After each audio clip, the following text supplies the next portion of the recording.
I heard slow, heavy footsteps coming up the stairs.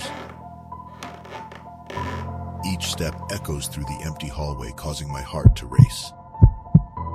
My eyes were fixed on the open door, waiting to see who or what is coming. It was getting closer and closer, and then... This video narration may include elements that some might find disturbing. Viewers and/or listeners' discretion is advised. Hi, my name is Lucas, and welcome to Enigmatic Episodes, where we delve into the most spine-tingling stories from the depths of the internet. Each week we select a topic and tell our listeners two hair-raising stories about the subject. One is a chilling creepypasta, a tale that may or may not be true, while the other is an alleged true account, based on well-documented cases or news reports, which we present in a gripping narrative format. Details about the stories will be provided after both stories are finished. If you're interested, grab yourself a snack, coffee, or beer, and sit tight as we guide you through hair-raising stories that will make you question what's real and what's not. Our topic for this week is online shopping, and our first story is called Please Leave a Review. I'm not proud of this, but I got myself into some pretty hardcore financial trouble several years back. I'm not going to give you all the bog-standard bullshit excuses. I was young and stupid, racked up debts. I shouldn't have bought stuff I don't need. Then by pure dumb luck, I hadn't prepared for, I found myself out of a job. I was out of work for almost 3 months, which ate through what little savings I had. And the job I finally got paid much less than my previous one. Barely enough to cover rent in a shoebox-sized studio apartment and gas for my junker car. Long story short, I defaulted on a bunch of debt. My credit score tanked, and I barely stayed out of bankruptcy. The next few years, things were tight, to say the least. But I stuck through it eventually. The job gave me a small raise, and I was able to start working my way out of the hole. After a year or two, I was almost back to normal. I had either paid off or at least made payment plan arrangements with all my creditors. My credit score had inched back up to only mostly horrible instead of completely horrible. Things weren't great. Hell, they weren't even good. But they were at least okay again. One day, would have been late November, early December if I remember correctly, my aging laptop finally gave up the ghost. Luckily, by this point, having to buy a cheap computer was simply a major annoyance and not the financial disaster it would have been not too long ago, but I still didn't have a lot of money to throw at it. I went online on my phone and checked the usual places for a cheap Chromebook or refurbished budget laptop. My needs were simple, just something to send emails and watch YouTube and do online banking on. But like most people, I am picky about a few things, and I was having trouble finding a laptop that checked off all my boxes in my price range. An afternoon of Googling, I found several reviews for an old Lenovo model, a generation or two old, that seemed like it would work, and that was going for cheap. But it sold out on all the usual places outside of a couple of sketchy eBay listings. I Googled the model number for the laptop, and after scrolling through the first few sites that either smelled of scams or were just advertising front ends back to sites I had already checked, I found a respectable-looking site selling the model for a reasonable price. The shipping was free, and the site, although I had never heard of it, looked professional and had the standard Better Business Bureau and Visa verified approvals. I mentally shrugged and figured, what the heck? I created an account for the website and added the laptop to my cart. Here's when the first weird thing happened. Although at the time it was so minor I didn't really register it. The website did that thing where it recommended me some products and asked if I wanted to add them to my cart. What was weird looking back was that website specifically said, based on your previous purchases, we think you might like these items. Despite the fact that I had never purchased anything from them. The weirder thing was what the recommended items were. A crowbar and a ski mask. It was almost comical, a burglary starter kit. I half chuckled, half groaned.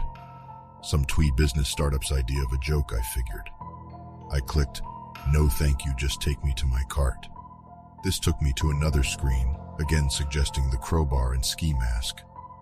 Okay, I thought, the joke wasn't that funny the first time. I clicked no again, and this time was taken to a normal checkout screen.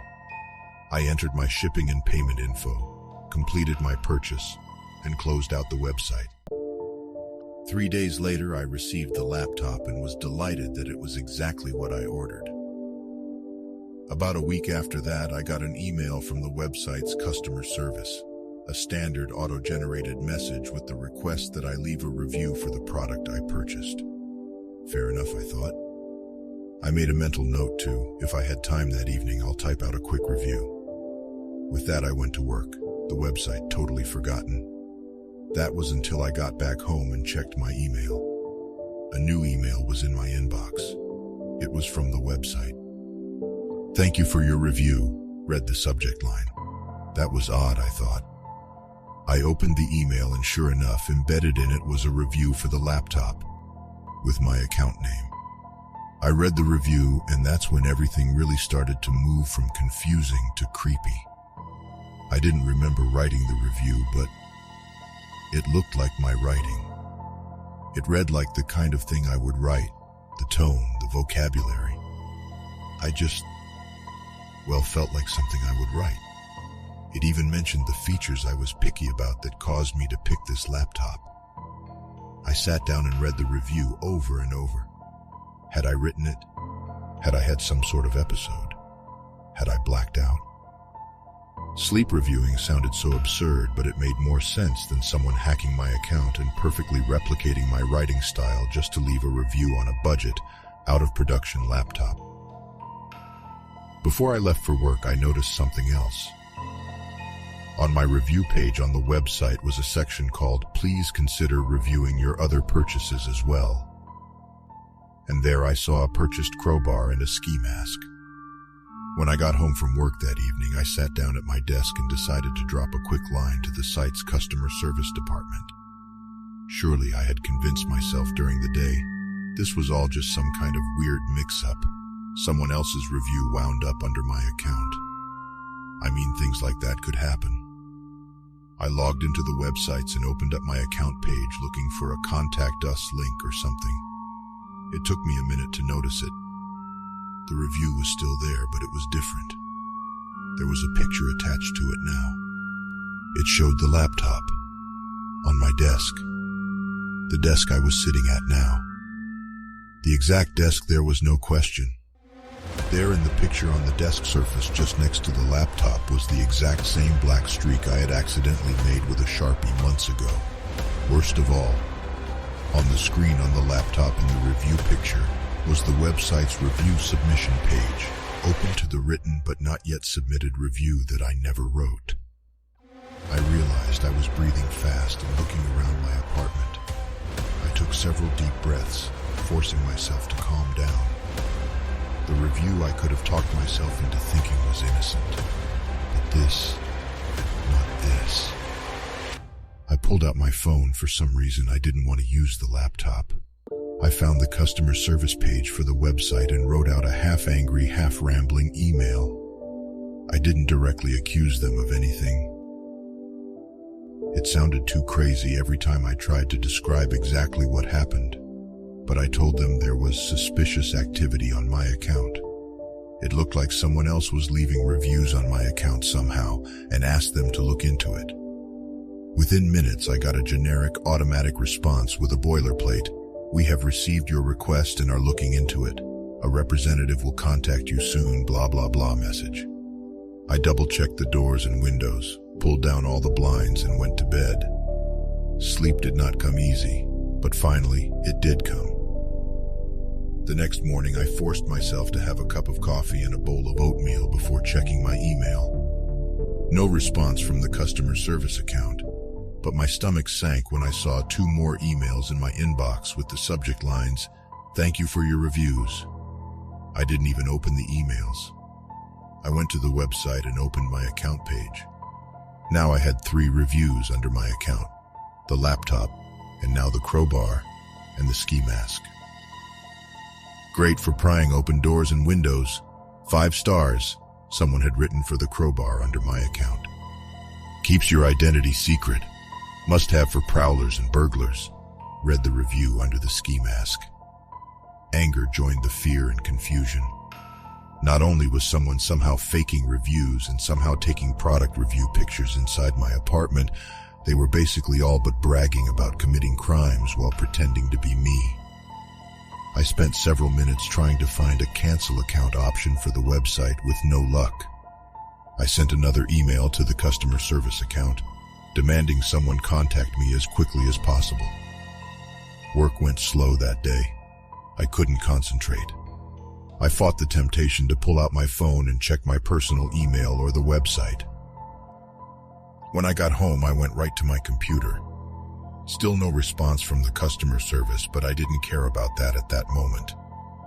There was now a picture added to the review for both the crowbar and ski mask. The crowbar review now included a fuzzy, out-of-focus picture of the crowbar with the bent end wedged under the bottom of a window, ready to force it open. Through the window, even blurrier but still recognizable, was a family sitting at dinner. That was bad. The picture that had been added to the ski mask review was worse, way worse. It was a selfie. Someone holding a crowbar up to a window, wearing a ski mask. It was me. I mean, I know how that sounds. He was wearing a ski mask. But it was me. The eyes, the mouth, the shape of the head and neck. I even recognized the shirt, but I had never done that. I didn't even own a ski mask or a crowbar, regardless of what the website said. I hadn't been anywhere but work in my apartment. I had been skulking around in any bushes outside of homes, crowbar in hand, wearing a ski mask. I was scared. I was furious. I was confused. I emailed the customer service again, no longer really expecting an answer, but having to do something. I demanded they cancel my account, delete my info, and no longer do business with me. That night I didn't sleep at all. I sat in bed refreshing my email and my account page on the website over and over. Around 4 in the morning, another product suddenly showed up under my "Please consider purchasing again" section. This time it was a knife, a hunting knife. I felt sick. I didn't even go to work that day. I called in and mumbled some excuse about not feeling well, then went right back to refreshing the website. About 10 in the morning, my review of the knife appeared. Cuts flesh like no other. Great knife, my account proclaimed. By 4 in the afternoon, a picture of the knife stuck into the side of a tree in a deeply wooded area had been added onto the review. In the background of the picture, several yards away, blurry enough to not be fully recognizable, was something that I told myself was certainly, absolutely, without a doubt, a pile of rags. I wasn't fooling myself. I turned my apartment inside out, looking for the crowbar or the ski mask or the knife. I know it sounds crazy, but if I found one or all of them, if I could convince myself that I was having episodes, hell, if I tell myself I was just going crazy, that would have been better. I didn't find any of them. I emailed the website again. I didn't know what else to do. I threatened them. Told them I'd sue them for everything they were worth. It felt hollow even as I sent it. Not 5 minutes after I sent the email, before I even got the automated response, yet another product popped up in my recently purchased section on the website. I went numb. There were 2 items in my last order, a 100-count bottle of doxylamine succinate sleeping pills and the book, The Complete Guide to Suicide Prevention. More than the other items, this felt like a threat. Suddenly in my head, a frighteningly real image popped in, of the inevitable review picture of my dead body next to an open, empty bottle of sleeping pills. I gave up. I wish I could tell you more. I just never went back to the website. I never got another order from them. I set my email to automatically delete any email from the customer service or order tracking emails. I called my bank and told them I lost the debit card I used for the order and requested a new number. I don't know if more reviews were ever posted under my account, or if any items were suggested after all that. I never tried to intentionally find the site again, but I never saw an ad or a sales flyer or a mention of it after that. I still have the laptop. It's what I'm typing this on. No other website ever did anything weird on it. But I don't spend time on the computer like I used to. I do what I need to do and get off. I especially don't do much online shopping anymore. I like paying cash and doing it in person. I don't even watch Netflix anymore. I don't want to be asked to review anything. I'm afraid of what will happen if do, or if I don't.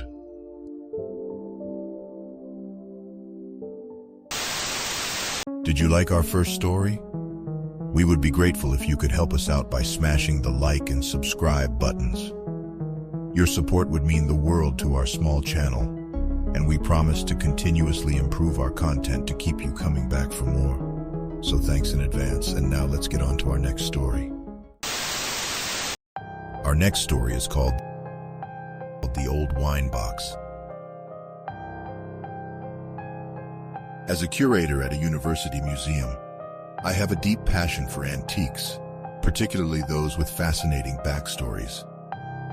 While I rely on science to explain most things in my life, something inexplicable happened to me that can't be explained by science or logic. It all began with a peculiar eBay listing for an antique wine box that immediately caught my attention. As I read through the item description, I discovered that the box contained some bizarre objects, including a penny, locks of hair, a wine cup, a slab of granite with some weird engraving, and a dried flower. But what really intrigued me was the seller's claim that the box was cursed, and that the owner could potentially experience insect infestation, sickness, hallucinations, nightmares, and other inexplicable occurrences. This was explained in full detail under the description box. Despite my initial reservations, I couldn't resist placing a bid on the box. The bid started at $1, but to my surprise, a bidding war quickly ensued, and I ultimately won the box for almost $300. I couldn't believe that there were others out there who shared my fascination with such a bizarre and unsettling item. As I eagerly awaited the arrival of the wine box, I couldn't help but wonder about its history and the stories behind each of the mysterious objects contained within it. I felt so excited at the prospect of uncovering its secrets. A few days later, the package containing the wine box finally arrived at the museum. Due to a busy workday, I decided to store the package in my truck until I could properly examine it later. As soon as the office cleared out for the day, I quickly retrieved the package and brought it up to my office. After carefully placing it on my desk, I eagerly cut open the packaging and began my evaluation of the wine box. As a museum curator, I wanted to approach the wine box with the same level of scrutiny as any other artifact. I meticulously took photos of the exterior and used a black light to inspect for any unusual markings. I soon discovered traces of wax that suggested the box may have been used in some sort of ritual. During my examination, I felt this overwhelming urge to open the box, so I sat down in front of the box, unlocked it, took a deep breath, and opened it. But to my disappointment, nothing happened. I had been expecting some sort of paranormal activity, but the wine box seemed like any other ordinary antique. Inside the box, I found a few mundane items, including pennies, a wine cup, a small statue, and locks of hair. As I sifted through the contents, I realized that my anticipation for a thrilling discovery had clouded my judgment. It was just an ordinary, unremarkable wine cabinet. Aside from the mysterious marking on its back, it was normal. It was all just a hoax, or so I thought.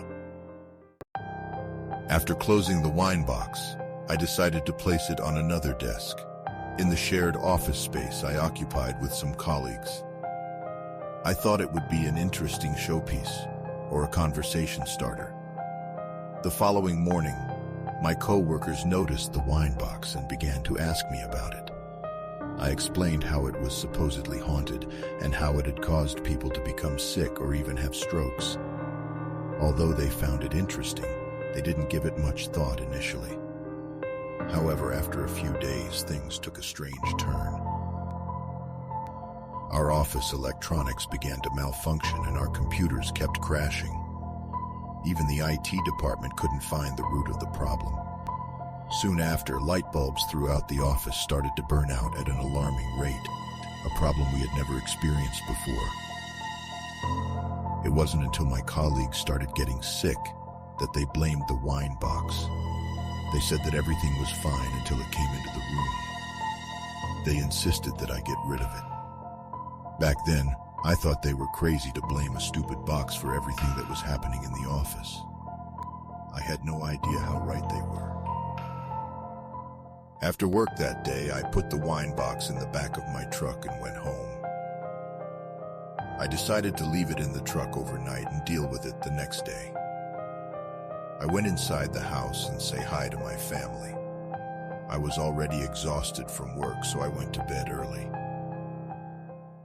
A few hours later, I was awoken, but my whole body was paralyzed except for my eyes, and the only thing I could see was the bright orange glow from the streetlight outside my window, casting eerie shadows on my bedroom walls. Then, I heard slow, heavy footsteps coming up the stairs. Each step echoes through the empty hallway, causing my heart to race. My eyes were fixed on the open door, waiting to see who or what is coming. It was getting closer and closer, and then I saw it. A dark figure shuffled into the room. It was an older woman with a shawl over her head, and her face was obscured. I knew right away that I didn't recognize her, and that she didn't belong in my room. She made her way across the foot of the bed, and as she turned to look at me, I could see that her eyes were empty, void of any emotion, and her face was melting. It was as if her face is being torn and ripped by some invisible force. She slowly crawled onto my bed, and on top of me. Her face is now inches from mine. Blood and chunks of her face are dripping on mine. I could swear some of them dropped on my lips. All I can hear now is my heart trying to escape my chest. She then slowly ran her fingers across my chest, to my mouth, and then my eyes. I shrieked as I felt a sharp pain in my eyes. I screamed in agony, and then I woke up. My wife was shaking me and asking me what was wrong. The dream felt too vivid to be just a figment of the imagination. Disoriented and shaken, I got up and made my way to the bathroom to splash some water on my face. As I looked into the mirror, my heart sank at the sight of my bloodshot eyes. The whites of my eyes was covered in blood. It felt as if the woman's ghostly fingers had actually gouged at them, leaving behind a disturbing mark. The nightmare lingered in my mind, leaving me with an unsettling feeling that it was a forewarning of something dreadful. I couldn't shake the feeling that an ominous force was at play. Unable to sleep, I waited restlessly for the sun to rise before heading off to work with the wine box still in my truck. That evening, I returned home to have dinner with my family. As we sat in the TV room watching, my son nervously asked, "Dad, what?" I looked at my son confused. My son nervously pointed behind me, and to my utter shock, I saw black flames flickering across the walls and ceiling before vanishing as quickly as they appeared.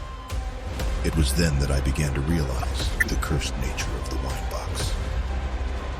The item description echoed in my mind as I recounted the vivid nightmares, physical manifestations, and hallucinations that plagued not just me, but our whole family.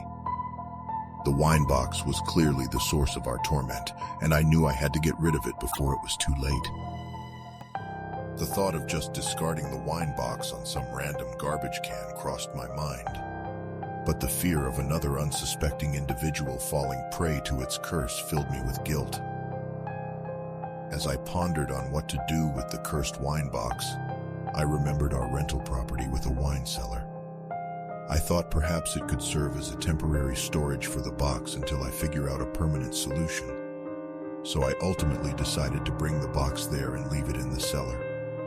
It was a relief to have it away from our house, but I couldn't shake off the feeling that it was only a matter of time before the box do something malevolent again. I began my thorough investigation, and it led me on an exhilarating journey of discovery. I scoured the internet, talked to previous owners, and meticulously recorded every detail in my journal, and on a website I created specifically for the box. The most crucial information came from Ken, the elusive second owner of the box. Initially hesitant, Ken finally agreed to help me. He drove to the house where he had purchased the box years ago. There, he met Sonia, the sister of the original owner, who had warned her family never to sell it and had known all along that it was not meant to be opened. Sonia revealed to Ken the terrifying truth. The wine box was actually a dybbuk box. In Jewish mythology, a dybbuk is a malevolent spirit that latches onto a living person's body, taking over their flesh. It's said that the dybbuk is the soul of someone who failed to fulfill their purpose in life, most common for people who committed suicide. They are then granted another chance by becoming a dybbuk. Once it achieves its objective, it may depart from the host's body with or without assistance. It can also be expelled or trapped inside a box using exorcism. Before World War II, Sonia lived in Poland with her sister and cousins who had an Ouija board, which they used for seances. She explained that seances were all the rage back then, and she and her family would often hold them for fun. It was all fun and games until one day, the Ouija board spelled out the words, "Release me, release me, release me," over and over again. Sonia and her family didn't take it seriously, thinking it was just a prank. But they soon realized that a spirit had indeed made contact with them, and that they needed to help it. So they devised a ritual to release the spirit, but locked it away in the box to keep it from causing harm. That box was the same one I had purchased. I was stunned and ironically pleased with the purchase I made. I've always loved antiques with a rich backstory, but this one was dark beyond my wildest imagination. Sonia warned us that if we wanted to put an end to the hauntings, we needed to contact a rabbi and find a way to trap the dybbuk back inside the box. A sudden sense of clarity washed over me as I knew exactly what I needed to do. Without hesitation, I rushed out of my house to find a rabbi. But as soon as I opened the door, I was met with a tall man in a black suit who extended his hand for a handshake. "Hi, my name is Peter," he said. "I'm a lawyer and my client would like to buy the rights to make a filmed version of your story." Let's talk. I hope you enjoyed our stories for this week.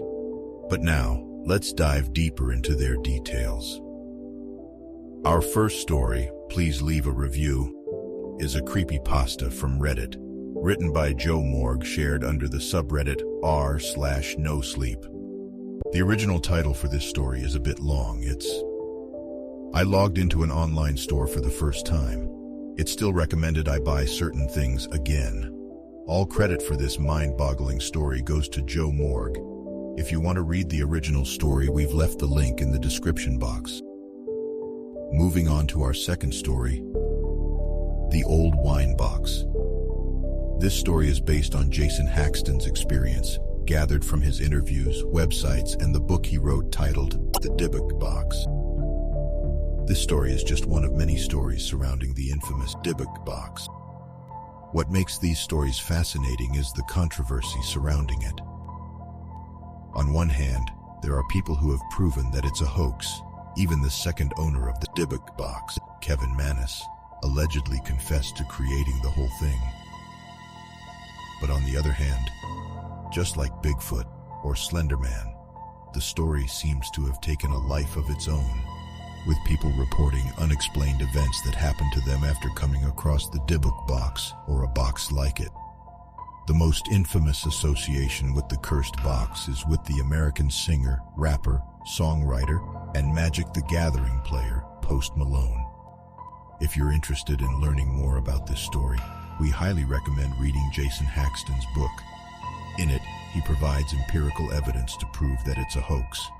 However, it also contains unexplained events that he and other people experienced while in close proximity of the box. We've left the link to Jason's book, as well as some references for this story in the description box. Now, whatever your stance on this matter may be, it's important to remember that there are certain things in this world that we should approach with caution. And there are just some things in life that should remain unopened.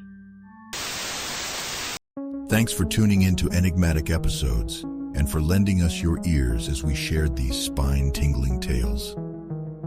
If you have any suggestions for topics or stories, or if you have a real-life creepy experience of your own to share, please don't hesitate to leave a comment below or connect with us on our Facebook account. All of our social media links are in the description box. We value each and every one of our listeners, and we read all of your messages, so feel free to drop us a line, and we'll do our best to reply. That's it for this week. We'll be back with more spooky stories next week. Again, my name is Lucas, and you've been listening to Enigmatic Episodes. Thank you so much.